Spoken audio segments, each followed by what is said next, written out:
Assalamualaikum warahmatullahi wabarakatuh. Alhamdulillahirabbil alamin. Wassalatu wassalamu ala asyrofil anbiya'i wal mursalin wa ala alihi washabihi ajma'in amma ba'du. Pada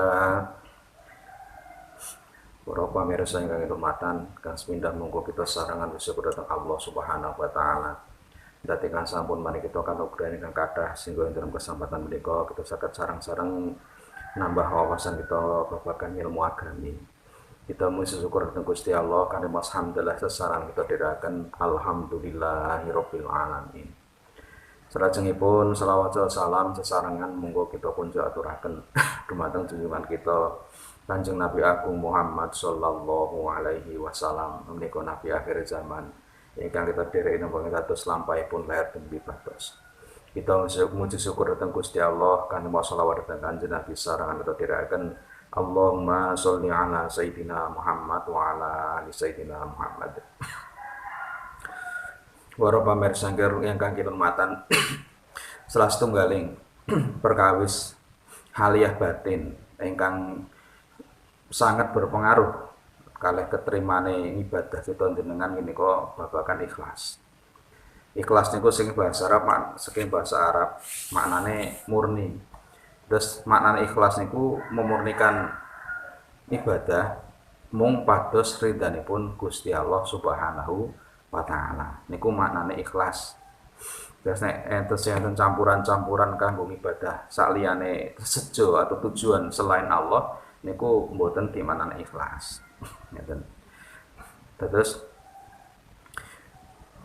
wonten sawijining hadis saking Kanjeng Nabi Muhammad sallallahu alaihi wasallam ngeten. Kula pendet hadis saking kitab Tanbihul Ghafilin. Terus ngeten. Bismillahirrahmanirrahim. Qala al-Faqih rahimahullah hadatsana Muhammad bin Fadl bin Ahnaf qala hadatsana Muhammad bin Ja'far al-Karabisi qala hadatsana Ibrahim bin Yusuf qala hadatsana Ismail bin Ja'far an Amru maulal Mutallibi an Asim an Muhammad bin Lubaid anan Nabiyya sallallahu alaihi wasallam qala anan Nabiyya sallallahu alaihi wasallam qala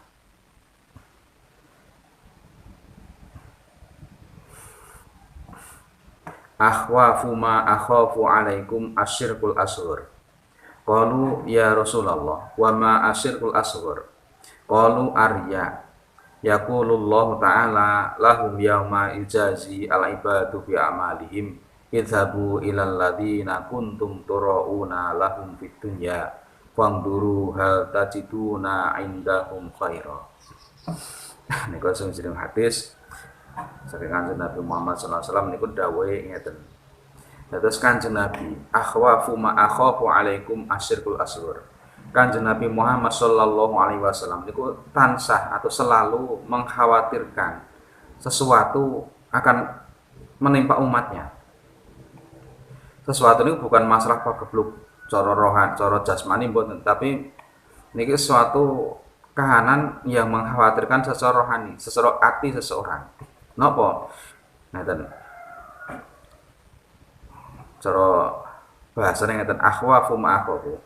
Sesuatu yang paling aku khawatirkan akan kamu semuanya yaitu adalah syirik yang kecil, asyirkul asghar. Kanjeng Nabi Muhammad sallallahu alaihi wasallam mengkhawatirkan kita dengan sami niku nek kanthi kedunungan atau mempunyai sifat syirik kecil. Syirik niku maknane mensekutukan selain Allah.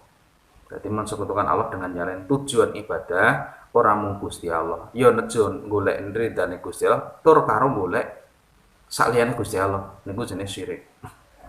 Ini syirik kecil jenenge. Nek syirik ageng kan beda. Dadi nek syirik asghar niku cilik, nek syirik akbar niku gedhe. Ya pripun nek syirik akbar niku syirik gedhe niku syirik sing jelas nyata-nyata mensekutukan Allah. Mawanipun sakliyane nyembah Gusti Allah ya nyembah langit. Langit dianggap sebagai sesembahan, dipuja sebagai sesembahan. Emang dipuja sekedar dikagumi mboten napa-napa. Contohnya hormat kalih bendera. Ini kan sekedar menghormati simbol negara, bukan menyembah bendera. Nek menyembah kan seakan-akan niku dadine dualisme. Ya nyembah Gusti Allah, ya nyembah gendera niku ndak boleh haram. Tapi nek sekedar hormat pada bendera negara, hormat pada lambang negara, contonipun niku ya ndak apa-apa wong bukan menyembah. Beda nek karo nyembah, ndak boleh memang. Contohnya, nek mung sekedar memiliki benda-benda pusaka, ya nggo srana nggo sarana untuk wasilah mohon kesembuhan atau mohon keselamatan pada Allah, ya ndak apa-apa niku bukan syirik.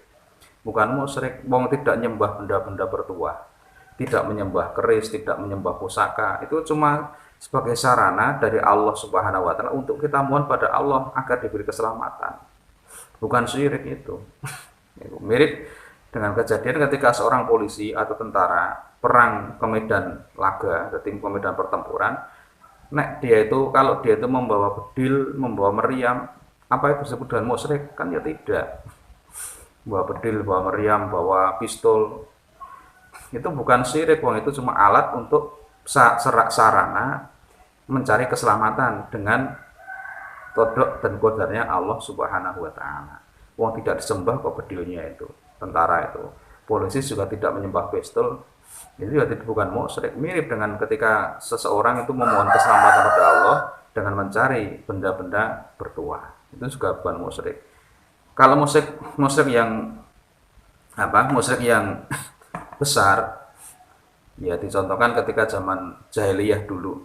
Orang Arab kan zaman jahiliyah itu dinyatakan sebagai musyrik. Kenapa dinyatakan musyrik? Karena mereka itu selain mengenal Allah. Para orang-orang jahiliyah itu selain mengenal Allah, karena Allah itu adalah Tuhan sejak diperkenalkan sejak zaman Nabi Ibrahim, Nabi Ismail. Karena orang-orang Arab keturunan Kanjeng Nabi Ibrahim dari garis Kanjeng Nabi Ismail alaihissalam. Mereka juga mengenal Allah. Tapi selain mereka menyembah Allah, juga menyembah patung Lata, patung Uzza, patung Dewa Hubal, Dewa Manat, patung-patung dewa-dewa yang lain. Ada 360 patung di sekitar Ka'bah yang mereka sembah itu. Itulah yang disebut dengan syirik besar. Kalau di kita selain menyembah Allah, juga mungkin menyembah laut, menyembah bumi, menyembah langit, itu juga itu musyrik gak seperti itu. Tapi kok cuma menghormati bumi, menghormati laut sebagai sarana untuk Allah memberikan rezeki pada kita, itu ya tidak apa-apa sekedar menghormati. Wong menghormati orang tua saja boleh, malah diwajibkan. Menghormati orang yang lebih dari kita juga lebih baik dari kita juga diwajibkan. Menghormati kedua orang tua, menghormati kakek nenek kita juga diwajibkan. Masa menghormati sama-sama makhluk tidak boleh. Kakek nenek juga makhluk, orang tua juga makhluk, langit bumi juga makhluk, sama-sama makhluknya Gusti Allah. Kita hormati mereka boleh, yang tidak boleh kalau kita sembah mereka, kita mempunyai keyakinan selain Allah, mereka itu setingkat dengan Allah sebagai sama-sama Tuhan, itu yang tidak boleh seperti itu. Itu untuk syirik akbar atau syirik besar sudah jelas ya. Nah, sekarang kita bahas syirik yang kecil. Syirik kecil itu gimana? Syirik kecil itu adalah ini dawai Rasul. Qalu ya Rasulullah, wa ma asyirul asghar? Wahai Rasul, para sahabat bertanya, ya Rasul, apakah hidup dengan syirik kecil itu? Rasul menjawab, syirik kecil adalah riya. Riya itu pamer. Ketika beribadah itu selain mencari ridhonya Allah, selain beribadah lillahi ta'ala, juga ada ingin dipuji atau ingin dianggap baik oleh sesama makhluk. Loh. Jadi di hatinya tidak ada keyakinan kalau selain Allah itu ada Tuhan yang lain, tidak. Tapi dia itu mempunyai tujuan dalam ibadah selain menyembah Allah, juga ingin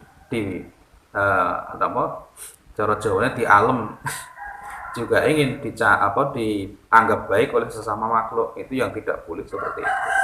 Namanya syirik, tapi syirik kecil, samar. Itu Allah yaqulullah ta'ala. Jadi yaqulullah ta'ala lahum yaumal jazi al-ibadi bi amalim. Kan Nabi melanjutkan, Allah akan mendawuh, Allah akan berfirman pada mereka orang yang di dunia ketika beribadah itu selain mencari ridho Allah juga mencari pujian dari sesama makhluk. Allah akan berkata pada mereka, idhabu ilal ladzina turauna lahum.